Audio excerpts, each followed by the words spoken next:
লালমনিরহাট জেলাবাসীর চিকিৎসার একমাত্র ভরসাস্থল সদর হাসপাতাল। হাসপাতালটিকে কাগজে কলমে 250 শয্যায় উন্নীত করা হলেও বাস্তবে দেখা দিয়েছে তীব্র জনবল সংকট। চিকিৎসকের অর্ধেকের বেশি পদই খালি থাকায় প্রতিনিয়ত ব্যাহত হচ্ছে নিয়মিত চিকিৎসা সেবা, ফলে ভোগান্তিতে পড়তে হচ্ছে সাধারণ মানুষকে। এ নিয়ে বিস্তারিত জানাতে লালমনিরহাট থেকে সরাসরি যুক্ত হচ্ছেন সহকর্মী খায়রুল ইসলাম। খায়রুল, জনবল সংকটে চিকিৎসা সেবা ব্যাহতের বিষয়টি নিয়ে কি বলছে কর্তৃপক্ষ? এ বিষয়ে আমাদেরকে বিস্তারিত জানাবেন।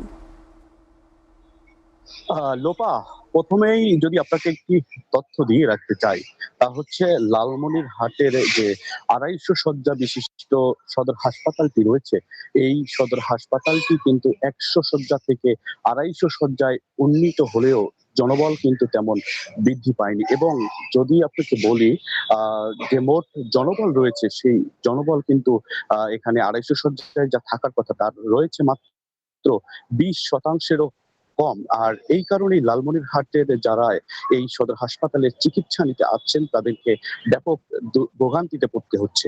আমি যদি আপনাকে একটু দেখানোর চেষ্টা করি, এটি হচ্ছে লালমনিরহাট সদর হাসপাতালের বহির্বিভাগ। এবং বহির্বিভাগের যেটি আমি দেখানোর চেষ্টা করছি, এটি হচ্ছে সেই 250 শয্যা বিশিষ্ট সদর হাসপাতাল। এবং এই 250 শয্যা বিশিষ্ট সদর হাসপাতালটি 4 বছর আগে কিন্তু 100 শয্যা থেকে 250 শয্যায় উন্নীত হয়েছে।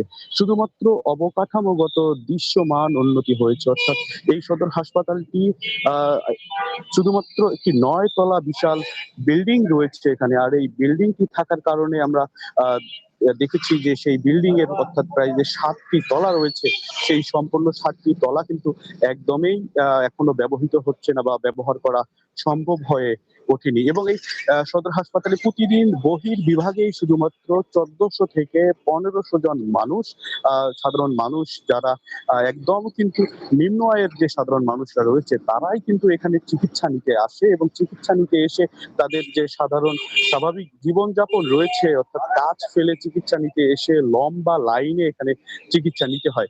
এছাড়াও লালমনিরহাট সদর হাসপাতালের আরেকটি সমস্যা, তা হচ্ছে লালমনিরহাট সদর হাসপাতালের যে গ্যারেজটি রয়েছে, সেই গ্যারেজও কিন্তু এখনো চালু না থাকার কারণে আমরা দেখেছি যে লালমনিরহাট এই সদর হাসপাতালের গ্যারেজের সমস্যা থাকার কারণে যে সাধারণ রুগীরা রয়েছে, সেই রুগীরা এসে, রুগীর স্বজনরা এসে তাদের যে গাড়ি রাখার যে ব্যবস্থা, সেই গাড়ি রাখার কিন্তু তাদের পক্ষে সম্ভব হচ্ছে না। এছাড়া লালমনিরহাট সদর হাসপাতালের যে সিনিয়র কনসালটেন্ট এবং সিনিয়র কনসালটেন্ট ডাক্তার, নার্স এবং পরিচ্ছন্ন কর্মী যতটা থাকার কথা ছিল, যে পরিমাণ থাকার কথা ছিল, তা কিন্তু একদমই কম। আমরা লালমনিরহাট সদর হাসপাতালে এসে ঘুরে ঘুরে আজকে দেখেছি, সাধারণ মানুষের সঙ্গে কথা বলেছি, তারা আমাদেরকে যেটা জানিয়েছে যে এই সদর হাসপাতালটিতে চিকিৎসা নিতে আসার কারণে, চিকিৎসা নিতে এসে তারা কিন্তু চিকিৎসা সেবা সঠিকভাবে পাচ্ছে না। এর একটাই কারণ কিন্তু জনবল সংকট। এবং 250 শয্যা বিশিষ্ট নতুন যে ভবনটি নির্মাণ করা হয়েছে, যার শুধু অবকাঠামোগত দৃশ্যমান